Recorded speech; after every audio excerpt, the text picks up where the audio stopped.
Alors, pourquoi j'aime les séries d'OB? Salut à tous, c'est Kazin, j'espère que vous allez bien. Oui, c'est vrai, pourquoi tu aimes les séries d'OB, hein? Pourquoi tu aimes les séries d'OB? Non, allez, calme-toi Ectoplasma, on va juste un petit peu répondre à ça. Alors, c'est vrai que c'est par rapport à mes vidéos précédentes, alors c'est compliqué de les situer. Oui, c'est clair, hein, c'est très compliqué. Oh, je t'ai dit, on se calme. Oui, pour revenir, c'est vrai que j'apprécie la période actuelle, mais attention, je n'aime pas, j'ai forcé le trait évidemment, j'aime pas que les séries d'OB, et ce ne sont pas toujours des séries d'OB. Ce que je voulais dire, c'est que j'apprécie énormément le contexte, parce que justement, il y a des séries tendances, et en même temps, il y a des séries qui sont du coup mises de côté. Il faut bien comprendre qu'en ce moment, et surtout pendant cette période, alors je parle de la période mais pas le contexte. Le contexte, c'est Noël, donc forcément, il y a des items qui vont s'acheter parce qu'ils seront présents sur le sapin, et puis de temps en temps, les parents, ils rajoutent un cadeau surprise, ça peut être un booster, un coffret, que sais-je, et ils sont moins calés sur le côté popularité d'une série. Mais j'aime bien le contexte actuel, parce qu'au fond, tu restes dans le domaine Pokémon, et tu as de tout. Des séries qui sont très populaires, alors je dirais pas scalpées, parce qu'en fait, on a tendance à englober tout un tas de profils de personnes qui achètent massivement. Celui qui fait une collection en CD en prenant 10 boosters CD, 10 ETB, c'est pas scalpé. Celui qui veut investir, mais sur tu vois, 5 ans, 10 ans, c'est pareil. Et puis celui qui va faire des grosses ouvertures, c'est pareil. Moi, je vois plutôt celui qui s'intéresse tout simplement à la valeur marchande, surtout dans un temps très court. D'ailleurs, c'est ce qu'on a vu avec 151, où les items étaient achetés et tout de suite revendus pour faire cette marge. Voilà, c'est surtout ça. Et puis c'est une idée aussi, et c'est ça, c'est important, c'est aussi une idée de provoquer, on va dire, quelque part une pénurie de stock. C'est pour ça que pour moi, EV8, au final, il n'y a pas de pénurie de stock. Oui, c'est vrai que l'ETB a été acheté, forcément, mais c'est logique, la série est populaire. Pas lui reprocher qu'il y ait beaucoup de gens qui veulent la voir, tu vois, cette série-là. Comme je l'ai dit, par chez moi, encore une fois, je préfère dire par chez moi parce que ça a tendance à froisser certains, l'ouverture de Fnac, c'était 10 h. Je suis arrivé, il était 14, 15 h, quelque chose comme ça. Il y en avait encore, je crois, 8. Et il en avait 40. Et en discutant, à 10 h, il n'y avait personne à l'ouverture pour ces items-là. Si c'était scalpé, tu aurais toujours 5-10 personnes à l'ouverture et ils auraient récupéré une grande partie du stock. Bon, bref, en tous les cas, ce que j'aime, c'est le contexte parce qu'au fond, tu as des séries populaires, j'appelle ça des séries populaires, ça ne sera pas pareil avec 8.5. 8.5, ça sera. Là, on pourra imaginer qu'il y a voilà, il y aura du scalping. Il y aura évidemment tous les profils, hein, comme d'habitude, le collectionneur, l'investisseur, etc., long terme, etc. Celui qui va faire des ouvertures, et évidemment celui qui veut faire la pirouette cacahuète, dire j'achète à 50, je revends tout de suite à 100, voilà, le truc classique qu'on a pu voir avec 151, 25 ans, et certains coffrets un petit peu tendus. Ou Pokébox, rappelle-toi la Pokébox Dracofeu de Evolution à Paldea. 8.5 sera différent, mais ce que j'aime dans ce contexte, c'est que du coup, tu as énormément d'items qui sont délaissés. Et c'est ça que j'appelle les séries d'OB. Et franchement, dans ces items-là, il n'y a pas que des séries d'OB. Et pourquoi j'aime ça? Parce que déjà, je peux agrémenter ma collection en CD pour pas cher. Moi, j'aime bien un petit peu gérer ma collection en CD. Tais-toi. Oui, je te vois venir, hein. Ouais, mais ça reste d'OB quand même. Non, non. J'aime bien gérer ma collection. Je me dis comme ça, un petit bundle. Par exemple, j'ai des objectifs, quoi, si tu veux. Ça a été pareil avec EV1, tu vois, tu pourrais dire, ouais, EV1 c'est daubé, etc. Alors en plus, je mets des gros guillemets, parce que pour moi, EV1 n'est pas daubé. Pour moi, il n'y a aucune série daubée. Il y a des séries qui sont moins intéressantes que d'autres, mais il y a toujours des cartes de qualité dans différentes séries. Et puis, je m'aventure autant en collection scellée, mais aussi à l'ouverture. Et du coup, c'était un petit peu comme EV1. EV1, tu avais des boosters à 3 euros, par exemple, booster individuel à 3 euros. Chez Lidl, par exemple, moi j'étais refait, quoi. Je trouvais ça super sympa. Les boosters EV3, certains diront, la série est. Oui, et Dobé, EV3, mais quand j'avais des boosters à 5 euros chez c'était 5 euros, ouais, je crois que c'était 5 euros chez Stockomanie, j'étais super content, tu vois. Ça me permettait de compléter ma collection. Et puis moi, comme ça, je me fixe des objectifs. Je me dis, voilà, qu'est-ce que j'aimerais avoir dans ma collection en CD? Qu'est-ce que j'aimerais avoir comme prix de booster? Pourquoi pas faire des ouvertures? Et même, par exemple, tu prends Mascarade Crépusculaire, on peut dire, ouais, la série, elle est daubée, etc. D'ailleurs, tu vois des ETB qui sont vachement ramassés. Tu peux trouver des boosts ETB avec 4,50 € du booster. Mais malgré tout, voilà, tu as quand même des cartes sympas qui font plaisir. Alors, je te parle pas évidemment de Amphinobi, mais même sans aller sur Amphinobi, franchement, moi j'adore cette carte-là. En plus, elle vaut pas très cher, mais moi je la trouve super réussie. Celle-là est magnifique, elles sont magnifiques. Enfin, franchement, regarde-moi celle-ci avec l'Arcanin, c'est vraiment incroyable. Il y a des petites full art que j'adore. Le Fourie, magnifique full art. Tu peux regarder la petite Tyrannosif en version future, moi j'aime bien. Le Hurle-Queue, très sympa. Alors je te parle pas de Evoli qui est magnifique, mais même le petit Levénard qui est incroyable, le Arcanin qui est incroyable. Même ceux-là, elles ont une Céno qui est incroyable aussi. Enfin, voilà, pour moi, ça, c'est pas une série daubée. Alors oui, elle a été mise de côté. Pour l'instant, tu peux trouver des boosters en plus scellés individuels.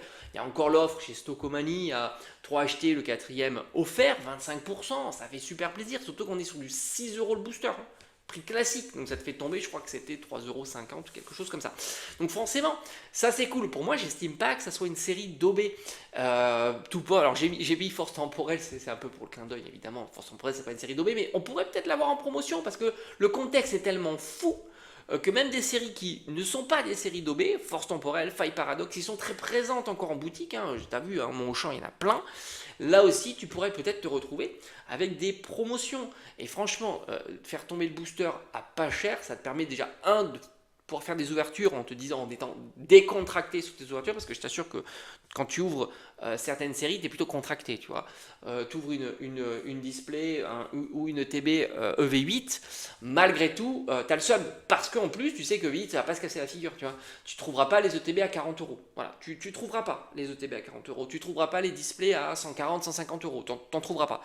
Donc ou alors tu as beaucoup de chance. Ouais, ça peut arriver, tu vois, tu as un contexte Black Friday, il pop les ETB, puis c'est contexte où tout le rayon est en promo. Ça peut arriver. 151, je l'ai eu, tu vois, et je crois que j'ai eu les tripacks à super pas cher. Mais c'est très rare. Et c'est pour ça que moi j'aime beaucoup, tu vois. Et puis je me fixe des objectifs. Je me dis par exemple, Mascarade Crépusculaire, je me ferais bien quelques petits boosters individuels dans ma collection pour pas très cher, tu vois. Là on est à 4,50, ça serait cool, tu vois, du 3,50 ou des choses comme ça. Donc je me fixe ces objectifs-là. Moi j'aime beaucoup la gestion de ma collection, tu le sais. J'achète pas tout d'un coup, tu vois. J'aime bien, voilà, y aller même si tant pis je loupe le coche. C'est comme ça. J'aime bien ça. Et je me fixe des objectifs. Même pour 6.5, on peut dire, ouais, c'est la série la pire qui soit, mais malgré tout, dans 6.5, il y a des cartes qui me plaisent. Par exemple, le Persian, je le trouve très sympa. La carte AR, les cartes AR en général, je les trouve très sympas.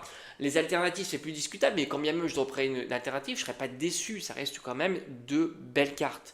Donc forcément, là aussi, tu vois, je serais content. Mascarade 6.5, je veux dire, c'est vraiment une série où je me fixe des gros objectifs. Tu vois, par exemple, le bundle 6 boosters. Là, tu le trouves à 25. À 20, je commence à réfléchir. À 18, je fonce quoi. Ça fait 3 € du booster. Tu vois, tu te fais une petite ouverture tranquillou, en mode détente. Puis bon, plus tard tu seras content d'ouvrir du 6.5. Donc tu vois, c'est ce que je me dis. Et c'est pour ça que j'aime beaucoup ce contexte. Ça peut paraître surprenant de focaliser sur ces items-là, mais je ne focalise pas que sur ces items-là, puisque EV8, bah voilà, j'ai fait mes objectifs, une ETB, j'ai fait, etc. Mais c'est vrai que je ne peux pas ne pas sauter sur l'occasion et être satisfait de pouvoir rentrer un petit bundle, des boosters individuels. Alors 6.5, il n'y a pas de booster individuel, mais par exemple, tu vois, un de mes objectifs, c'est le coffret Amphinobi ou Hipporoi. C'est des coffrets qui sont magnifiques, qui sont incroyables, que personne ne veut. Donc même les cadeaux de Noël, tu t'aperçois que c'est en dernier lieu. Tu vois, les enfants préfèrent avoir sous le sapin soit des gros coffrets type Dracofeu. Lui, c'est clair que ça sera, quand les parents ont le budget, ça sera un coffret qui y sera. Mais sinon, quand les parents sont peut-être un peu plus, tu vois, à faire attention au budget, ils vont aller plutôt sur du Sinistrate, par exemple. Carrefour Sinistrate, ça c'est super bien vendu parce que c'est 20 balles. 20 balles, c'est en dessous du prix. En plus, il y a eu des petites offres de temps en temps à 25%, donc forcément, ça part. Donc là, Amphinobi, tu vois, il est à 35 à Carrefour, 35, 40 ou 38, tu vois, ça pique. Chez les indés, tu peux le trouver à 30 euros. Je serais pas surpris même que certains le vendent à 25 euros. Et je me dis, putain, à 20 euros un coffret comme ça, mais c'est évident que j'irai l'acheter. Ne serait-ce pour récupérer la carte promo. Alors, je vais pas le garder en scellé parce que, comme tu le sais, j'ai besoin de place, mais je me ferai une petite ouverture. Je crois qu'il y a 5 boosters. Je récupère la carte promo et ça me fait 5 boosters. Grosso modo, ça fait une carte promo à 10 balles. Alors, à voir si elle se casse la figure. C'est vrai que c'est intéressant à voir. Mais j'imagine pas qu'elle soit à 5 euros. J'ai pas été voir, c'est vrai que j'ai un petit peu arrêté le short toutes les semaines, mais ça serait intéressant de checker quand même. Mais tu vois, à 20 euros, ça pourrait être hyper intéressant, puis peut-être une bonne surprise d'avoir à 15 euros. On ne sait pas jusqu'à où ça peut descendre, surtout chez les indépendants qui ont des grosses quantités et dont la clientèle, si c'est pas maintenant, ça va être compliqué d'avoir de la clientèle plus tard. D'autant que la clientèle des indépendants, c'est quand même de la clientèle de personnes qui sont au courant. C'est moins papa maman qui fait, tu vois, qui fait le cadeau à leur enfant. Donc forcément, les indés, en sachant qu'il y a EV8 qui sort, qui est hyper sous tension, tu as 8.5 qui va sortir, qui sera supra sous tension. Tu as Team Rocket où on pense, parce qu'on l'a teasé, donc à moins que ça soit une daube infinie, ça sera hyper sous tension. Et puis à un certain moment, on s'approche petit à petit d'un nouveau bloc, on s'approche petit à petit des 30 ans. Donc tout ça va crisper évidemment, voilà, ça va contextualiser à mort. En plus, il y a énormément de coffrets en ce moment, hein, les tombereaux, les archéducs, il y a même le coffret Lune Vermeille là, qui propose du EV8, lui en l'occurrence, donc il n'est pas si mal, il est bien contextualisé là aussi. Je vois ma Fnac du Lune Vermeille, il y en a des tonnes, en plus il y a des coffrets un peu pas ouf, les Auguerpont, c'est des coffrets qui proposent des Terra Full Art en cadeau, enfin en carte promo, qui sont quand même assez chers, hein. J'ai vu ça au Guerpont, je sais plus si c'est une exclue, mais je crois pas hein, que c'est une exclue au Guerpont, je suis plus sûr, hein, parce qu'entre la Fnac, Micromania, j'ai voir un petit peu de partout, ça devient assez compliqué. Donc forcément, tout ça, ça va se retrouver en promo. Et moi, c'est ça qui me plaît, tu vois, j'essaie de me fixer des objectifs, je me dis, voilà, le bundle, par exemple, 6.5 à 15 euros, ça serait top. Tout comme j'avais fait d'ailleurs avec le kit d'AP pour EV1, où j'avais réussi à les récupérer à 13 euros. Je me suis dit, ouais, c'est exceptionnel. Alors tu pourrais considérer que EV1 est une série d'OB, même si, entre parenthèses, je trouve EV1 supérieur à 6.5, c'est sûr. Donc voilà, donc c'est pour ça que moi j'aime bien ce contexte. J'aime bien parce que voilà, il touche un petit peu tout un tas de profils de collection. Non, je me focalise absolument pas sur ça, les soldes, mais c'est vrai que j'allie à la fois porte-monnaie, collection, ouvrabilité, parce qu'on en parle assez régulièrement, parce que voilà, une série, il y a des séries, c'est catastrophique à ouvrir. On verra si EV8 est intéressante à ouvrir. On a vu les stats de EV8, on est sur du classique, mais l'avantage de EV8, c'est ce que j'en ai un petit peu parlé, c'est que pour l'instant, il y a des cartes dont on imagine mal se casser la figure. Et par conséquent, ça up un petit peu le prix de l'ouvrabilité de cette série-là. Mais tu connais mes objectifs, moi je vais patienter. Pour les soldes et les promos. Là, on arrive petit à petit au Black Friday. Hein, on commence à avoir des informations là sur le Black Friday. J'espère en tous les cas que les boutiques vont jouer le jeu. D'autant que Smith Toys, tu le vois, hein, Smith Toys c'est hallucinant. Tu as encore des promos. Leur coffret, je pense que exclusif à 50 euros, je suis pas certain qu'ils se vendent très très bien. Il y a 7 boosters, il est à 50 euros, il a déjà été diminué. Là aussi, c'est pareil, hein, ça peut être intéressant. J'ai pas de Smith Toy près de chez moi, mais je pense que eux feront des prix de zinzin. Ils ont encore baissé, je crois, le plumier. Enfin bon, voilà, faut aller sur leur site. Je crois que le Super Dauphin aussi, coffret Super Dauphin est tombé à 20 euros aussi. Et c'est même plus écrit promo, hein, c'est leur prix maintenant retail, comme on dit. Et puis, comme tu as vu, il y a beaucoup de Pokébox en ce moment, beaucoup de Pokéball aussi. Donc voilà, je trouve que le contexte est top. En plus, on voit dans les boutiques, hein, les stocks sont ultra conséquents. Et comme j'ai dit, les collectionneurs avertis, ceux qui créent la demande en fait, ce sont principalement sur des séries populaires. Hein. Faut pas se... Ah, puis, tu prends Couronne Stellaire, par exemple, voilà, c'est un bon exemple, hein, Couronne Stellaire. Tu commences à avoir des ETB à 40 euros, hein, typiquement. Donc on est à quoi, 4,30 € du booster. Couronne Stellaire, c'est un super exemple. C'est une série qui est vraiment top. Couronne Stellaire, c'est quand même une bonne série. Il y a des AR qui sont sympas. Bon, Terrapagos, c'est pas si mal. Alors j'ai vu que le prix avait diminué, Terrapagos, mais c'est pas surprenant quand tu vois le prix des items qui ne cesse de diminuer. Et il n'y a pas trop de demande, et c'est normal, elle est gommée par les nouvelles séries. Alors c'est vrai qu'on pourrait se poser la question de savoir sur le fait qu'il y a tellement de séries qui s'enchaînent, que bah, ça casse un petit peu la dynamique. Bon, certains pensaient que ça casserait EV8. Moi, je pense pas que EV8 sera cassé. Ça restera une série très très sympa, ça restera une série très recherchée, ça restera une série en collection CD très cool aussi, parce qu'on peut dissocier un petit peu les deux, entre les cartes qui sont proposées à l'intérieur d'une série et le CD en soi. C'est très joli. Voilà, tu peux pas. La collection CD, c'est avant tout aussi une collection esthétique.